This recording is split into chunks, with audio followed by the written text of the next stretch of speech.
Nikki Haley finally drops out of the 2024 presidential race after getting stomped into wine on Super Tuesday. Let's talk about it. How's everybody doing? My name is Anthony Brian Logan, and today we got to talk about Nikki Haley finally dropping out of the 2024 presidential race after getting obliterated, curb stomped into wine on Super Tuesday, losing every single state except for good old Vermont. And she barely won Vermont. All the other states, it was really bad. As I said, she got stomped into wine on Super Tuesday. Now, I'm not really sure how much money was spent on Miss Haley throughout this entire process. I'm sure it's getting close to 100 million US dollars. It's somewhere in that ballpark. If you know the exact number, let me know in the comments. But basically, all this money was set on fire because after a certain point, really at the very beginning, there was no pathway forward for victory, none whatsoever. She was not doing well. I mean, I guess she was doing well for a runner-up. For the second place person, maybe even the third place person, but there was never going to be a time where she overtook Trump at all. So the question is, what was her purpose being here? And she also said, as far as I can recall, that she wasn't going to drop out no matter what. She was going to stay in the race. You know, the people deserve it, but now she's out. I think this was a foregone conclusion that she would eventually drop out after the Super Tuesday results were predictable. They happened as they were going to happen. She had to go ahead and just drop out. Now, before I go any further, let's check out her quote-unquote concession speech. If you want to see the full speech without my commentary, link, as always, will be in the description. If you're on IG, visit the link in the bio, go to the corresponding article on the website. But without further ado, let's go ahead and roll it. In all likelihood, Donald Trump will be the Republican nominee when our party convention meets in July. I congratulate him and wish him well. Now, does that sound sincere to you? It doesn't really sound sincere to me. I feel like she doesn't really like saying what she's saying, kind of tight-lipped, straight-faced. She does not like this speech at all.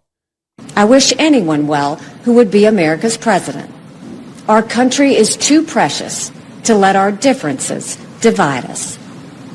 I have always been a conservative Republican. You believe that? Are you buying into that? Hello, fellow Republicans. It's me, Nikki Haley. I'm not quite sure.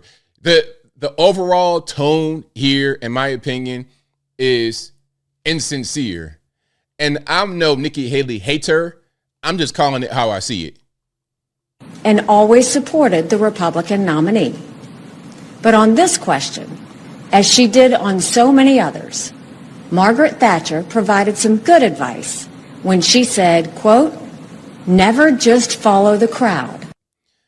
Throughout her campaign, there's been a bunch of girl power, girl boss, girl, reaching out to all the girls.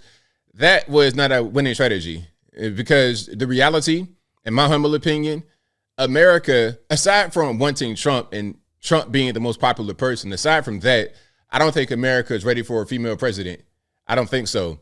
A governor like Nikki Haley was, South Carolina, sure. Senator, mayor, something like that, okay. But president, we're not ready for a female president, and we're also not ready for a president that's under 6 foot tall. I think the last president who was shorter than 6 foot was Jimmy Carter, the 70s, and he was 5'10", 5'11". He wasn't even that short. So Vivek Ramaswamy at 5'7", I don't think so. Always make up your own mind. It is now up to Donald Trump to earn the votes of those in our party and beyond it who did not support him. And I hope he does that. So that's a speech right there. She's saying that she hopes Trump is able to win the support of those who did not support him during this primary cycle. Now, here's a hot take. I don't think the majority of those who voted against Trump in the Republican Party in this primary were even Republicans.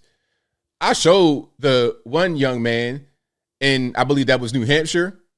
There was an interview on MS-13 DNC. They asked a young man why he voted for, who he voted for. He said, yeah, I voted Nikki Haley, not because I would vote for her or Trump during the actual general election, but I just don't want Trump to be the nominee.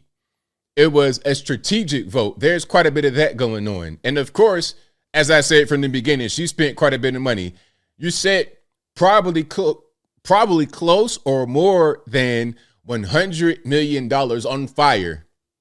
So in the process, if you setting that kind of money on fire, you probably were able to gain a bunch of votes just based on your expenditures.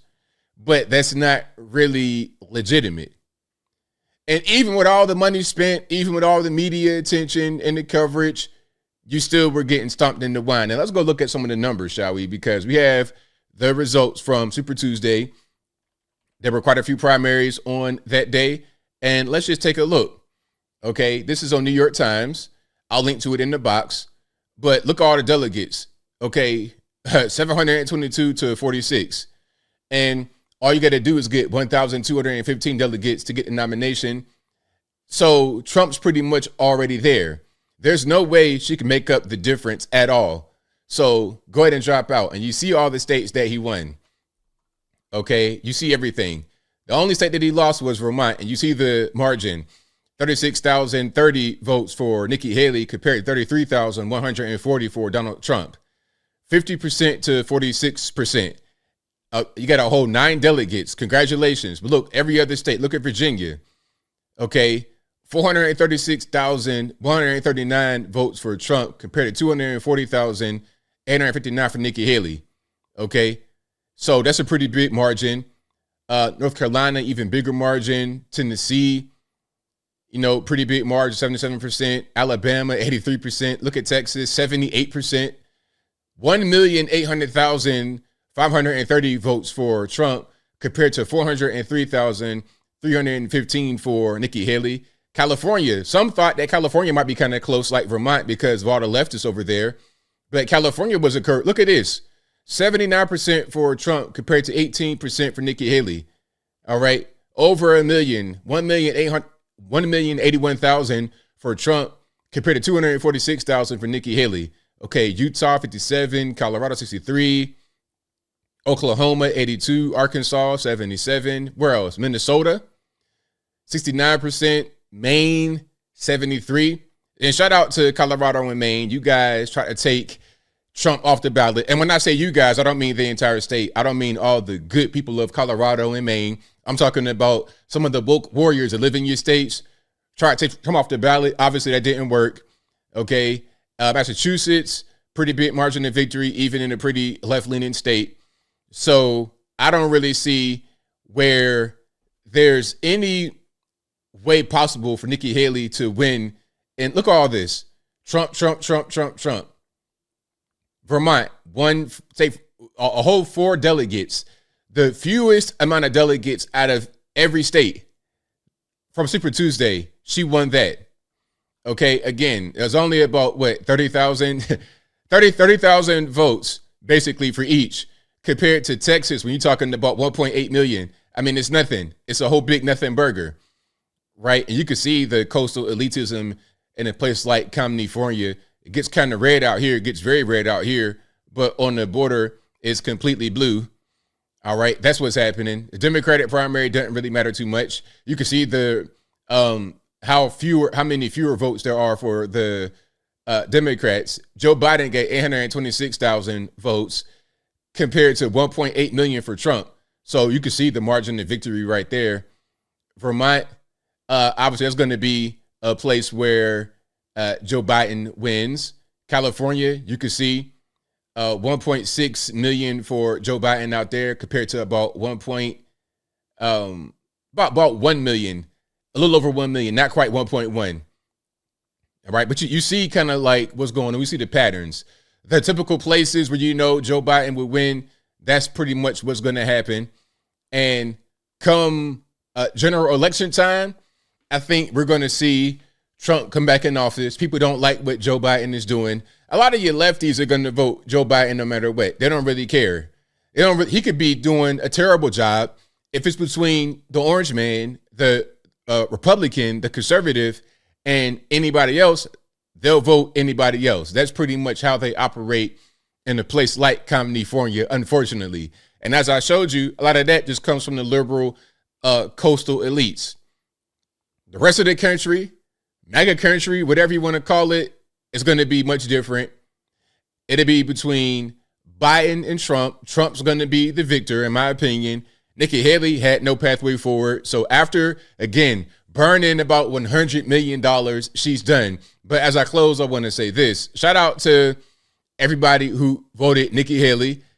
You guys had a lot of faith, but obviously there was never going to be a Nikki Haley presidency. There was never going to be a Nikki Haley nomination. And I think the results of Super Tuesday let us know that beyond a shadow of a doubt. And I think I'll leave that right there for now. And what say you? What's your take on Nikki Haley and her Super Tuesday performance and then finally dropping out? Was it inevitable? Did she stay in way too long and burn up way too much money? Whatever your thoughts are, let me know in the comments below. You guys know where I'm at. This was a predictable outcome. I don't think anybody saw anything else other than this happening. I mean, because, again, there was no pathway to victory. What were you going to do? Whatever your thoughts are, please let me know in the comments below. And that's all I got to say for this video. If you like what you heard, please comment, rate, share, and subscribe. Peace.